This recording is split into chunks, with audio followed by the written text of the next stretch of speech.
She doesn't speak English, which makes it a bit hard. Oh, okay. Was the message put across? I think so. I went filming charades.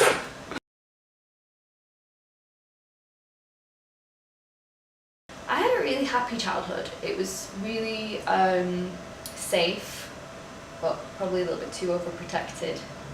And secondary school in particular was hard for me because it's the first time in your life you're sort of judged by your peers, and you go from an environment where everything's happy and safe to, oh, by the way, you're really ugly, or you're stupid, or trying to stand up in a classroom and tell everybody about your weekend, and that's really not me. I'm quite introverted.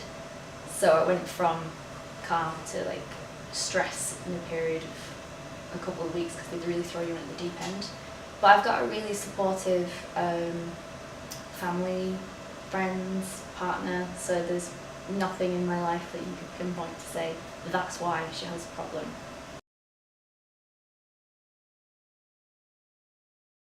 I can still remember some of the things people used to say about me, like you're stupid or weird, or because I was like a bit of a dreamer child. I really like creative writing and weird stuff like history and just things that you're not supposed to like, so kids like really go for that, I think.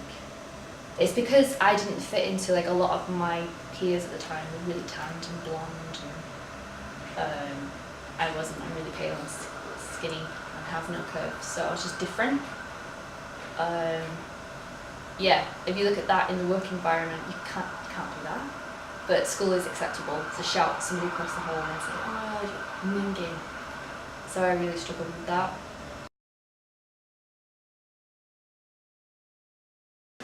It's a tricky one because my best mate is a teacher, so I understand that a lot of school is about crowd control. I know you can't give every kid the amount of time you want to, but if you notice that a kid is struggling to speak out in class or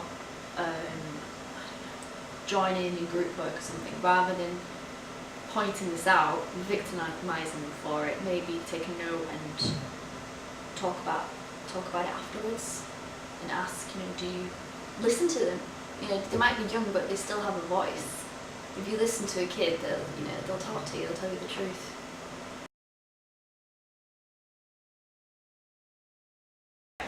Okay, so even before I went to sort of big family parties, gatherings, I would feel incredibly nervous because I felt an element that I had to perform, as children do. You have to be lively or interesting or cute and talk to a whole bunch of adults who were directing all their attention at you, and I just found that really, really stressful. And you have to play with the other kids. And I just went to go and read in the corner or sit with my grandma, who would just get drunk and slag off the rest of the family. So no, they just thought I was shy. Everybody just thought I was shy. I probably was, but it was a little bit more than that. But at 8, you don't really think about it. No, it's usually when I'm under pressure. Like if I'm relaxing, watching TV, it's not going to happen. It's happening right now. Okay. Or it's usually in social situations for me when I'm not on my own or with somebody who I feel safe with. It's different. I don't think I could do sales in any other industry, only with books, because it's different. It's not like, I think when you hear the word sales, it's like door-to-door cold calling, which I would die if I ever had to do that. This is just talking about books. So, no, the pressure's a lot less, to be honest. I can't lie and say, yeah, it's a really high pressure job, because it's not.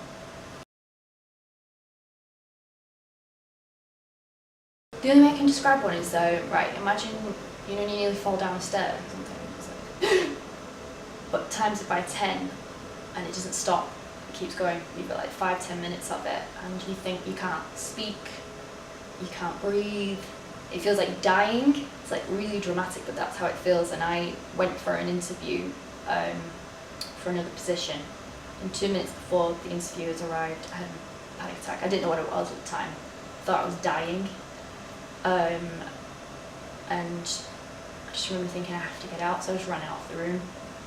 It was a really big deal, and ran to the HR person and said, like, I think I'm going to faint, and just literally legged it out of the building. And when you do something like that, you can't really brush it off or hide from it anymore. So I thought, no, I actually can't do this anymore. I need to get some help.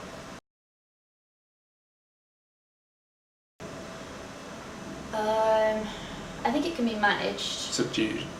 I think you can get it to a level where it doesn't affect you, and if it does, it's only now and again. Like, I'm in a really good place with it right now, but I'm not sure if you can cure it. I think it's part of your personality. But maybe I'm wrong. I hope I am.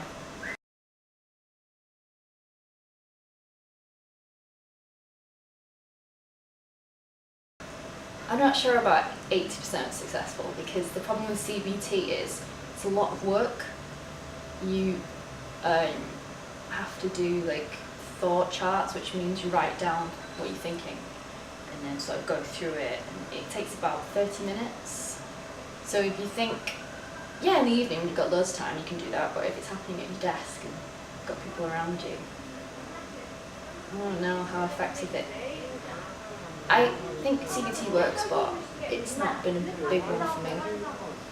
I looked into, I don't know if you've ever heard of exposure therapy.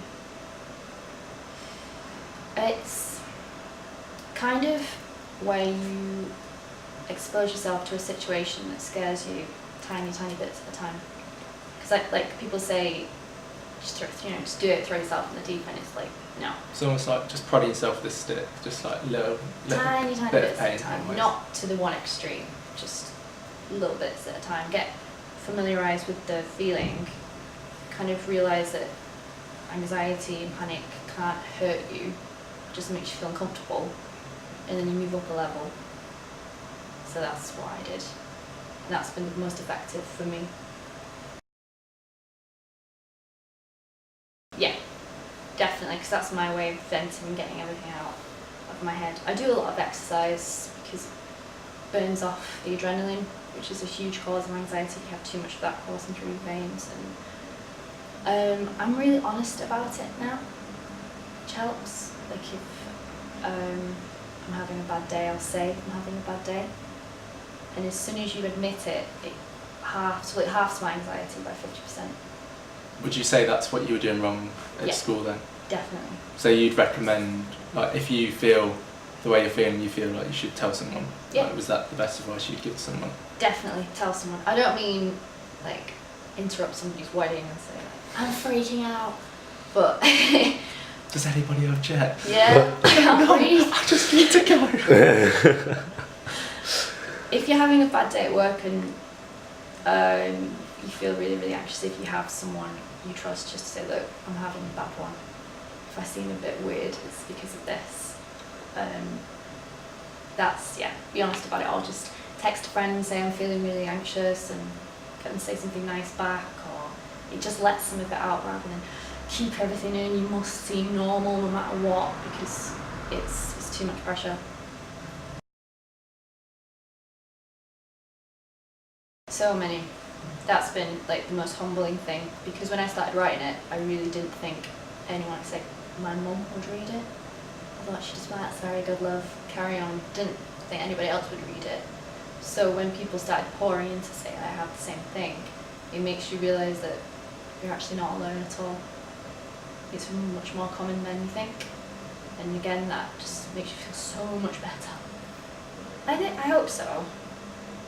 The most heartfelt one I got was from a mother, actually, who said, this is like what my daughter has, and I feel like I can finally finally know what to say to help her, because I've just been lost for so many years and I feel like I make it worse. And so that was really emotional. It's like, that's why I write. It's kind of 50% selfish for me and 50% to try and help others, just by sharing what I've been through.